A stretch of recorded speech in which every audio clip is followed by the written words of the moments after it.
investments I've described, lead pipes, internet, high-speed internet for all. These are investments that are well underway, but undeniably there's still more work to be done in those areas. When you look at wage growth is growing by more than the rate of inflation, which means now people are making more than the cost of living, so they have more money in their pockets. And what we need to continue to do, because people are living their lives, they don't, I understand this because I've spent a lot of time, at kitchen tables, and people don't spend the amount of time devouring politics that, some folks here in Washington do. They're living their lives. And the purpose of this tour, quite frankly, is to remind people, because I can't tell you the number of times people look at a community center in a city or a town and they were unaware that that community center got built in no small measure because of money from the American Rescue Plan. So, we undeniably understand that there's more work to be done, but at the same time, as people understand where we were and where we've come, I see excitement everywhere about where we're going. I'm hoping you can expand on this a little bit. Sure. Is the purpose of this tour to promote policies that were already passed, to build public enthusiasm for the president's agenda? And obviously you're a political creature who was a former DNC chair, and I don't want you to violate any rules. But is it a coincidence that the president is going to two critical blue wall swing states for the first stops on this tour? Well, the first speaker today was Randall Woodfin, the mayor of Birmingham, Alabama. We're not looking at red or blue. We're looking at red, white, and blue. If you look at where infrastructure dollars, if you frankly follow ARPA dollars, follow every funding stream, you can't disaggregate red states, blue states. The president has said repeatedly, and the vice president have said, we are the president and vice president for everyone. In my travels that I described, I've been to Oklahoma, I've been to Texas, I've been everywhere where we are seeing investments. And the purpose of this, and it kind of gets back to the most recent question here, is educating people about what has been accomplished. People have a right to know how their taxpayer dollars are being spent. And a big part of this tour is to educate folks that your library that didn't used to have high-speed internet, and I've been to one of those libraries, and it now has it. And by the way, libraries are workforce hubs in many communities because that's where people go to do interviews. That's where people who are, don't have a computer at home go to write their resumes and things of that nature. Educating people, I think it's a really important part of governance. It's a really important part of making people believe that government can work for them. And so that's what this tour is about. And just the Wisconsin and Michigan being the first. Well, again, Birmingham, Alabama was the first conversation he had. Zoom and Air Force One landing. Well, I think if you look at the president's travel and the vice president's travel over the course of this year, when there's a hurricane or a storm, a weather event in Iowa, we were on the phone with the governor of Iowa approving an emergency declaration overnight. Same thing in Texas and Oklahoma and elsewhere. Storms don't just go to blue states or red states. Storms go everywhere. And that's been the focus of the president and the vice president. Thanks, Secretary. I want to put two things together that you said. Sure. You said the purpose of this tour is to remind people what the president has done for them. You also said taxpayers have a right to know how their tax dollars are being spent. So how much can you account for what the budget is for the Biden promotional piece of the reminding voters of what the president has done for them, this Air Force One travel, the events that he's been holding versus spending that money back in their communities? Well, it's minuscule compared. Look at the investments that have been made over the course of the last 3.5 years. They are unprecedented in scale and scope. And I can take you to virtually every community across the country, and we can take a tour, and you can see where ARPA dollars were put to bear, where you now have a new housing project. The project in Allentown, Pennsylvania, was ARPA dollars and some HUD dollars, and they were put together. And so I think it's really important for folks, and again, it gets back to her question of a few minutes ago, to educate people about the fact that government can work. There have been a lot of folks over the course of a long period of time who have tried to shake people's faith in government. And if there's one thing I've seen over the course of the last 3.5 years, and I'm also a former local elected official, when you're working with mayors and county executives and they're able, and you're working together with them, they're the people that get seen in the supermarket and you know, and your local church or your mosque or your synagogue. And when you're able to talk to them and explain to them, here's how we're improving our education system through these investments. When you're able to show folks that, you know, this bridge, finally, you know, people used to talk about infrastructure week, but we now have an infrastructure decade. The Brent Spence Bridge is not an idle hope. It's about to break ground in the months or so ahead because of work from actually Republican and Democratic people coming together. But why should taxpayers foot that bill to burnish the president's legacy? Should your campaign dollars? This isn't a legacy issue. This is about you know, educating the American people about what we're doing and what we're accomplishing so that they can see the fruits of their taxpayer investments. Hi, Tom. Thanks for doing this. There's one word that I did not hear in your remarks, and that's Bidenomics. So is this infrastructure spending part of Bidenomics? This infrastructure spending is part of ensuring that every community in the country, you have safe infrastructure, you have infrastructure projects that are inspired by considerations of equity. So you're not building I-43 and I-94 in Milwaukee by taking out 15,000 black homes and 1,500 black businesses.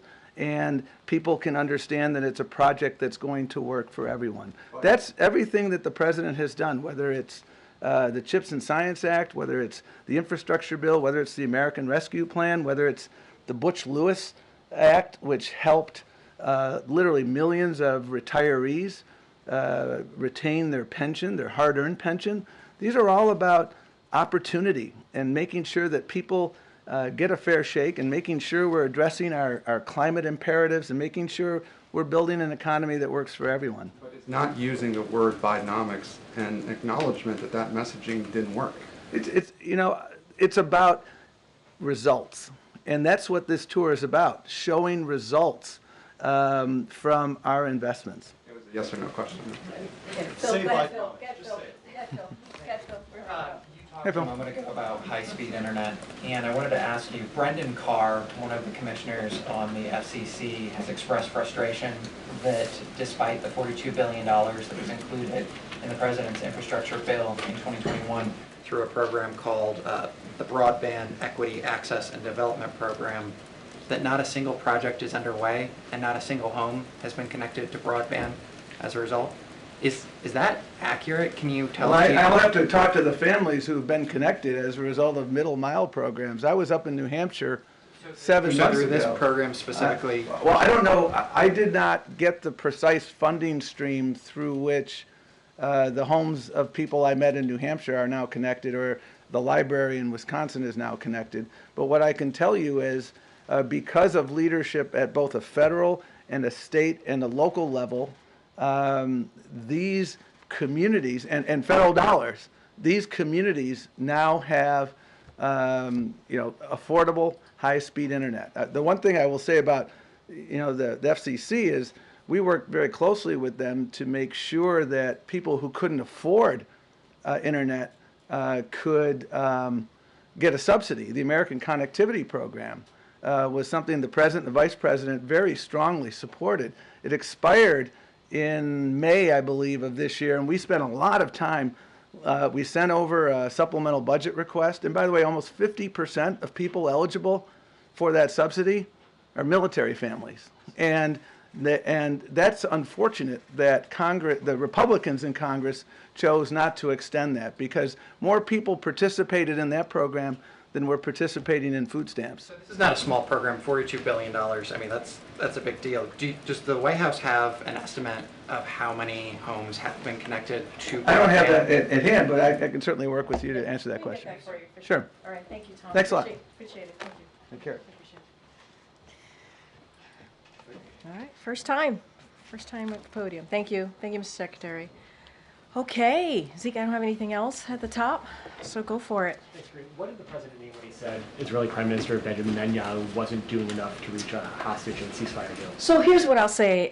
He was asked a question by a colleague, a direct question, and he answered it. What I will say, I think more broadly, which is important to note, and the president said this in his statement over the weekend, is that make no mistake about it, Hamas leaders are going to pay for these crimes. And he and his team, for sure, will keep working around the clock to get this hostage deal done.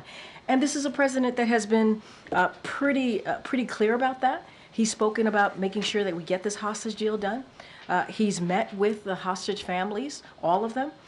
We know that the National Security Advisor, Jake Sullivan, is going to have a conversation with the American hostages this week. And so this is something that we are working again around the clock, 24/7. This is something his team is really steadfast, making sure that they're continue to be focused on this. And look, our teams are in constant conversation with the Israeli government on all levels on a daily basis. And I think that's important to note as well. But we will make no mistake as to who is responsible for this, and this is Hamas leaders. Specifically to my question, what did the president mean that Benjamin Netanyahu is not doing enough? I don't have anything more to add. The president was asked a direct question. He answered that question. What I can say is that, what I can say is this, is that we have made it very clear. The president over the weekend made it very, very clear as to who is responsible. It is devastating. The heinous acts that we have seen by Hamas is devastating. And those 6 hostages, their families are grieving. The president was very clear about that in his statement over the weekend, and he's going to continue to work around the clock. And that's the focus of the president and this administration. Quickly on a different topic, the president yesterday also said that he was a little remorseful that the Secret Service wouldn't let him go into the crowds the way he once was as a candidate. Was that in response to any specific change, or just has something changed in terms of the security around the president, or is that just So I did see the president say that. I would have to refer you to the Secret Service to speak to the president's comment. That is something that when it comes to the president's security or any of the security of the 4 principles, I can't speak to that from here. You have to speak to the Secret Service. Kathleen. Thanks, Karine. Kirby said that President Biden has been very personally involved in the ceasefire negotiations. Can you give any color on any meetings he's had today on the Middle East? Any meetings with his aides or foreign leaders on this today? So, as I said, his aides are in regular touch on a daily basis on this particular issue of trying to get this hostage deal. It is a priority. It is a must. We want to get this done. The president, as you know, and the vice president were in the Situation Room yesterday, meeting with a few of their advisors of this administration to talk about next steps, to talk how we're going to move forward here. We talked about how we are also continuing to engage with our co-mediators, which is Egypt and Qatar. That continues. And so the president has had gets daily updates from his team. He had the PDB this morning and got an update from his team then. And so he is, and has had, even during the past 2 weeks, we have read out multiple conversations that the president has had with leaders in the region, including Egypt and Qatar. So that is not going to end. The president focuses on that on a daily basis. He is passionate, committed, wants to see this happen, and his team is working around the clock to get this deal done, and that's what we're going to focus on. The president was the last person to face Donald Trump on the debate stage. Vice President Harris will be doing so in a week. Has President Biden shared any pointers or advice to the vice president? So as you know, they were together yesterday. They were shoulder to shoulder, right? As they have been in the past 3.5 years, working on behalf of the American people. You certainly will continue to hear, as we heard from Secretary Tom Perez, on what we're going to do to continue to make sure we deliver on the unprecedented results that we've gotten for the American people. Look, what I can say, and I'm going to be super mindful because there is the Hatch Act, as I say all the time. I know you guys love me saying that.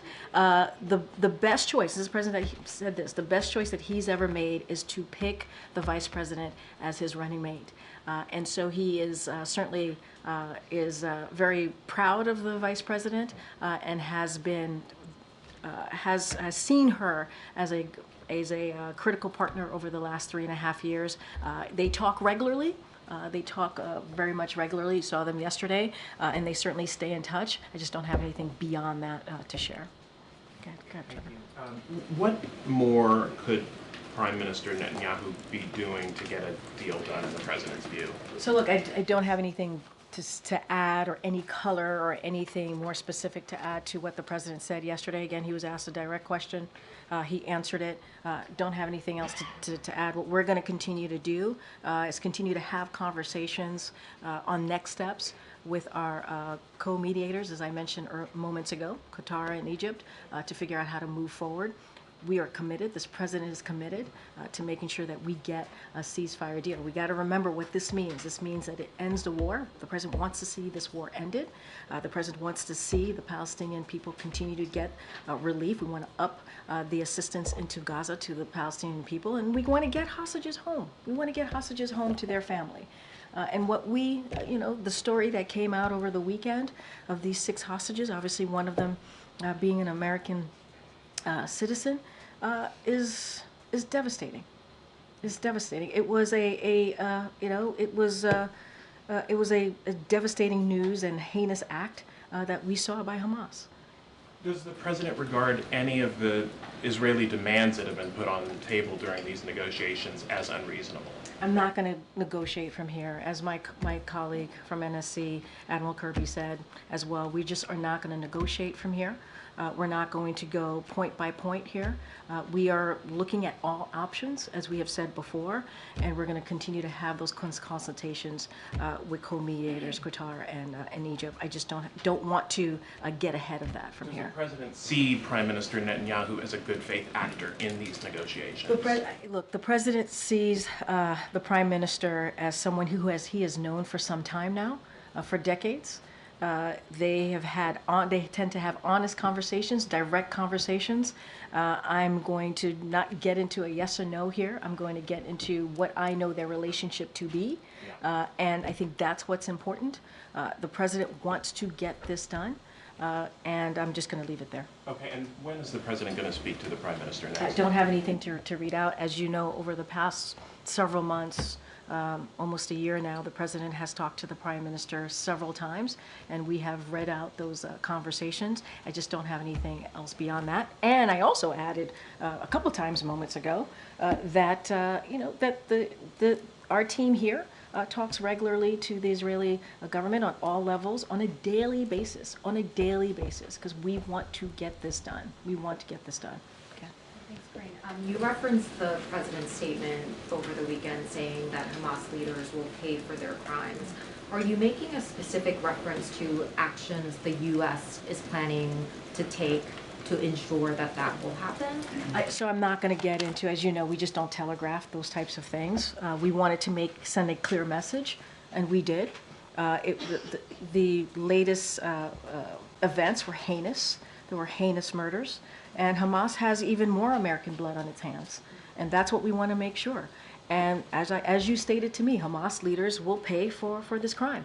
I'm not going to telegraph from here, from this podium, what that's going to be. That's not something I'm going to do from here.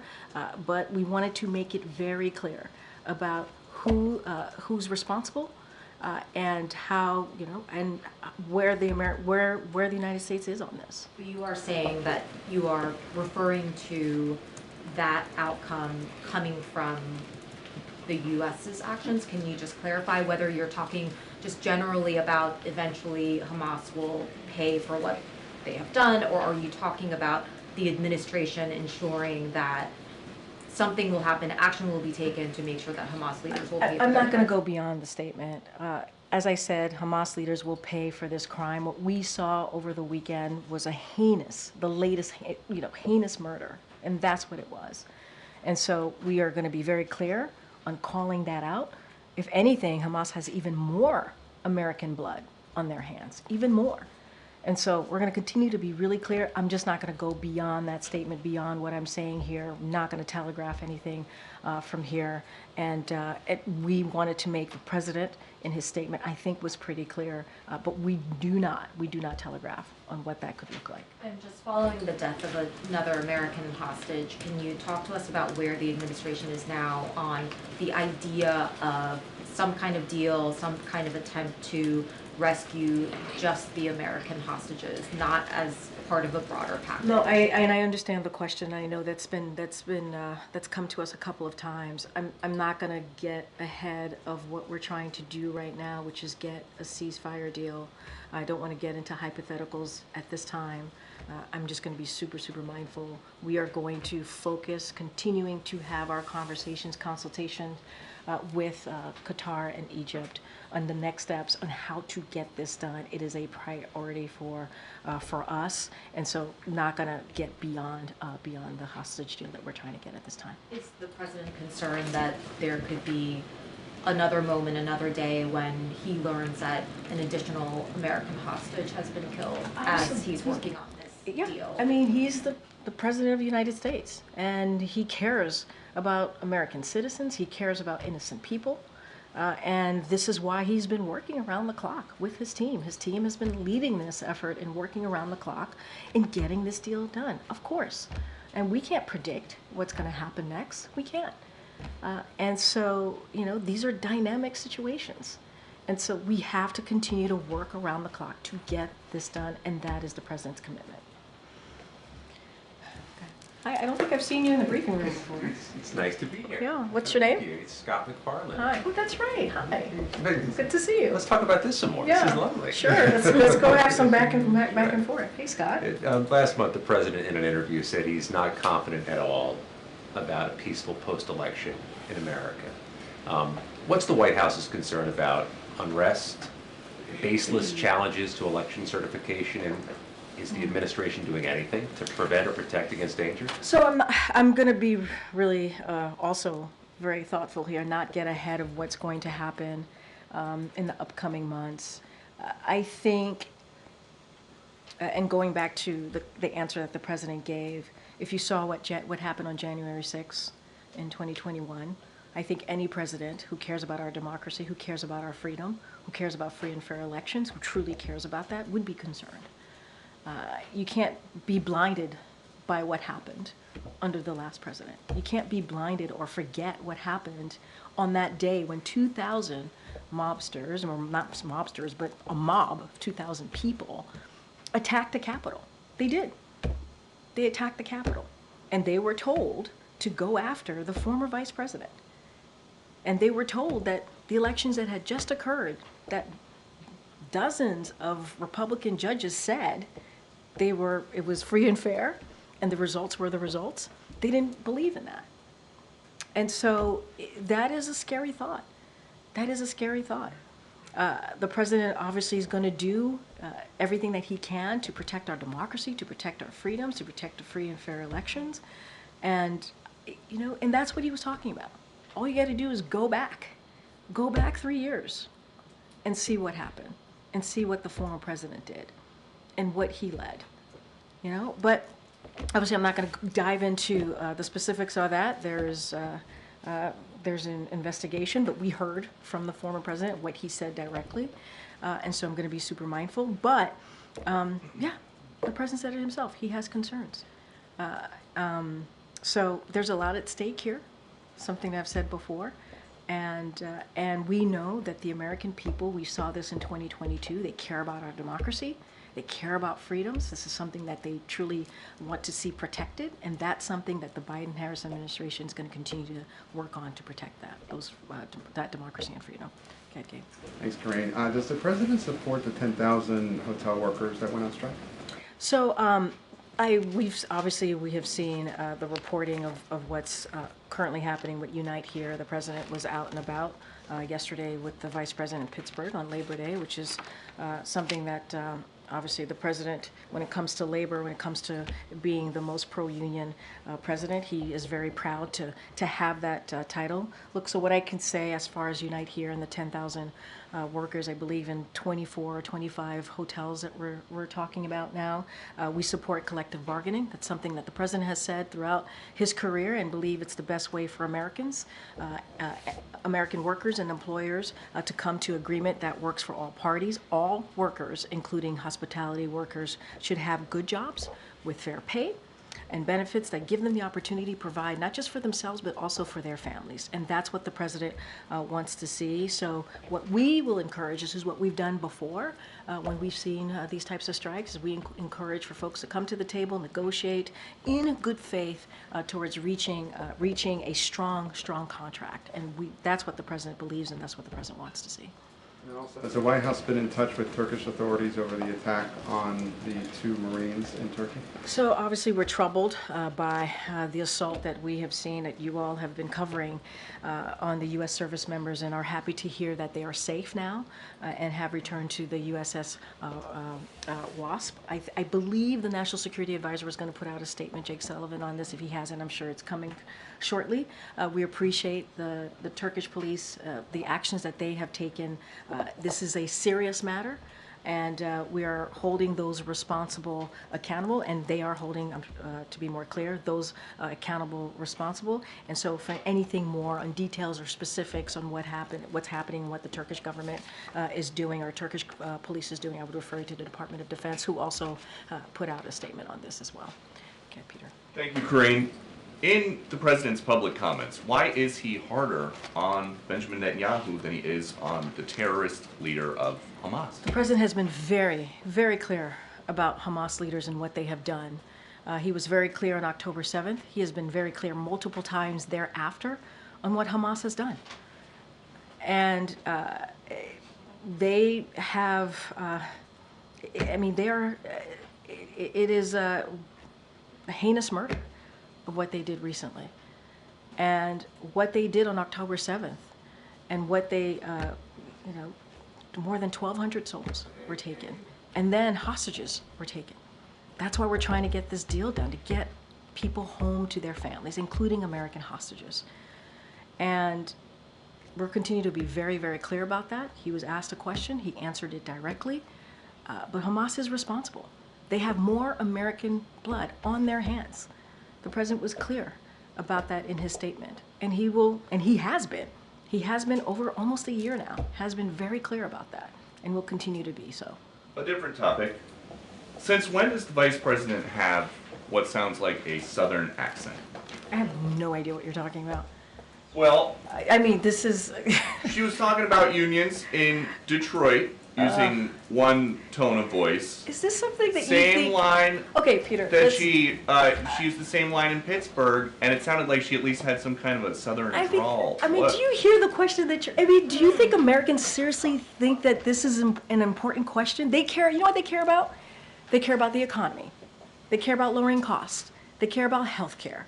That's what Americans care about. So, that's what they want to hear. This is something... They care about, your colleague just asked me about, what basically we talked about, went back and forth about democracy and freedom. That's what they care about. I'm not even going to entertain some question about the president. It's just, hearing it sounds so ridiculous. Well, but hearing it is... The question, I'm talking about the questions, is just insane. Is that how she talks in meetings here? I'm just... Peter, we're moving on. We're still moving around. Go ahead, Anita. Thanks. Starting with Ukraine and this recent attack, has there shifted the administration's response to Ukraine's request to be able to do long-term strikes in Russia? And then just quickly, when the General Assembly happens, we understand that Zelensky's going to come to the U.S. Is he going to meet with President Biden and Vice President Harris?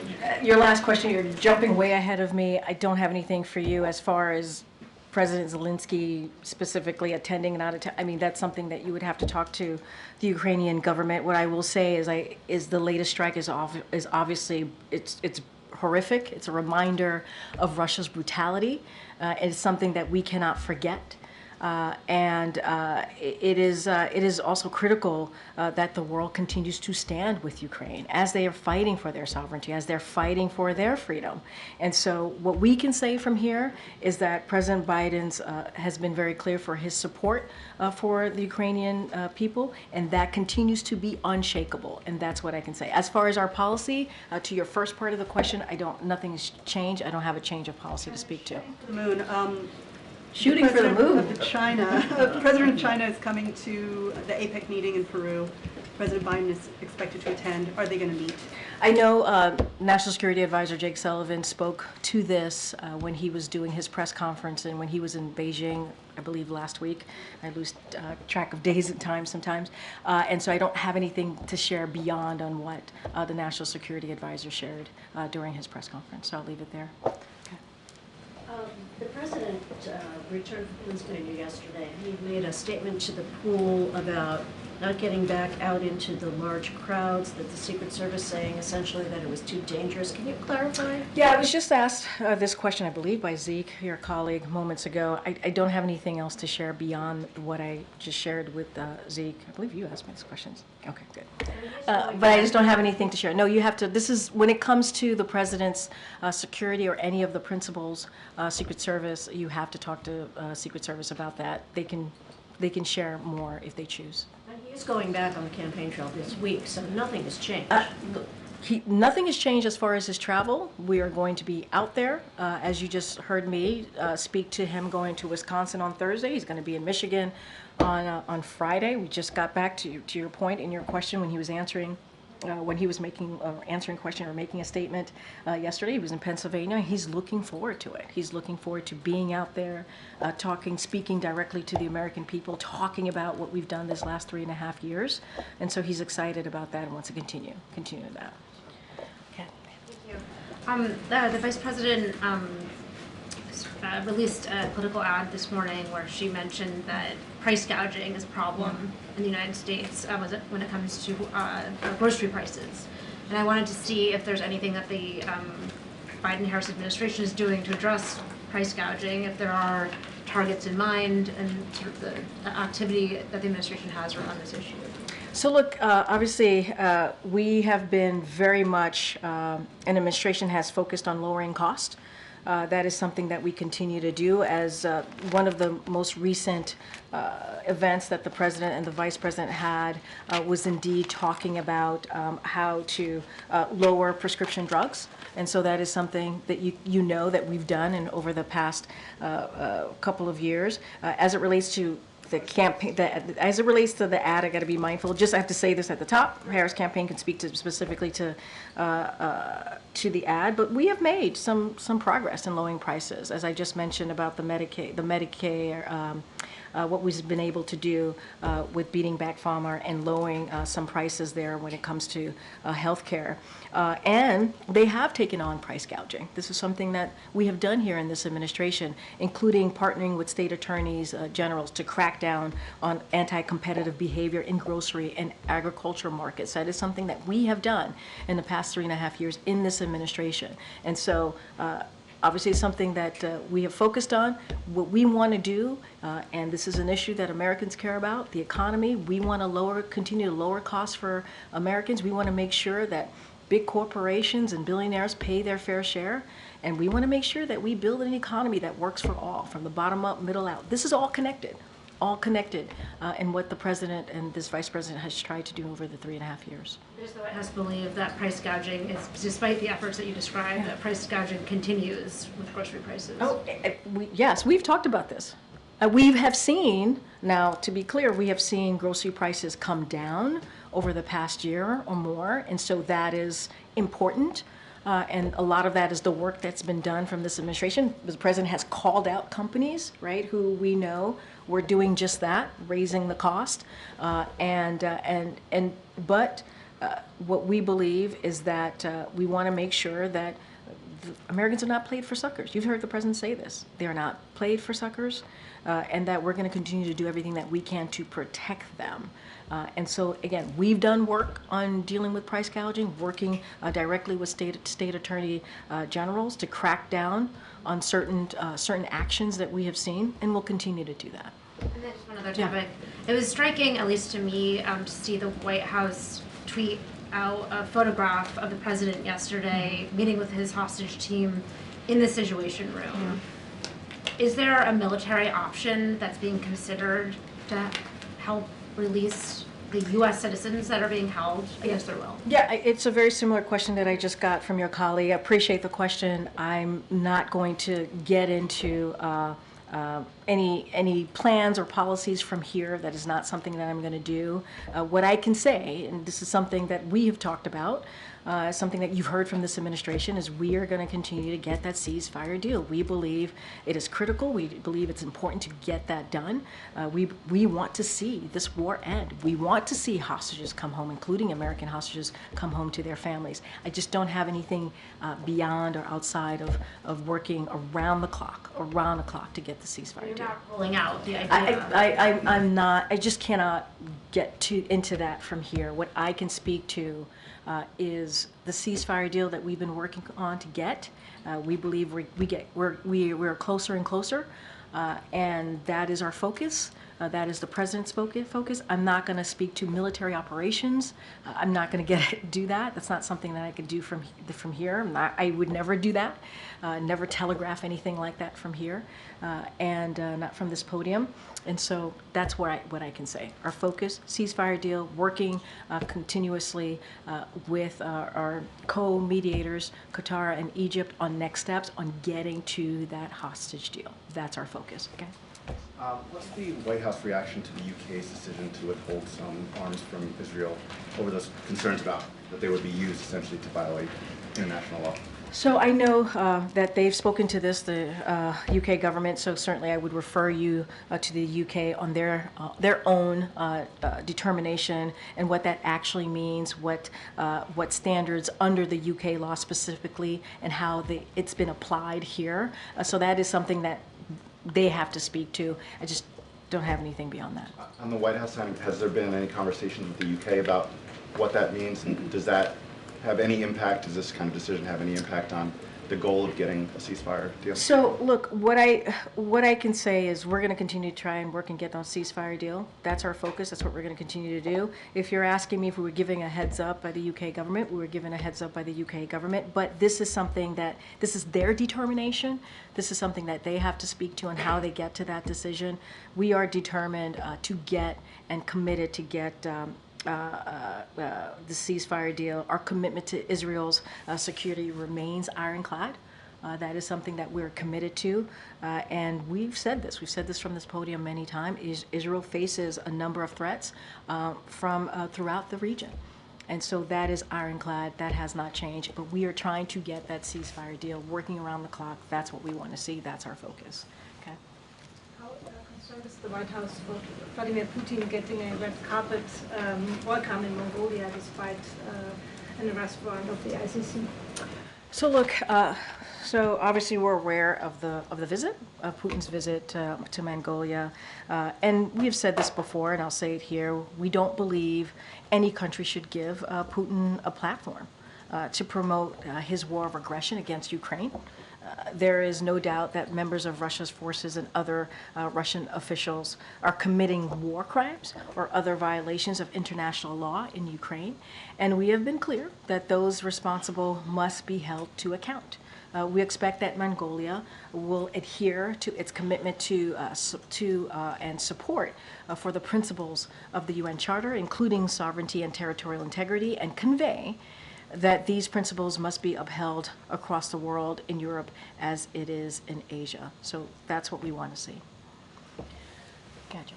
Thanks a lot, Karine. On the Investing in America event that we had earlier today, the events that the President will have later this week, obviously the President wants credit for his domestic legislative accomplishments.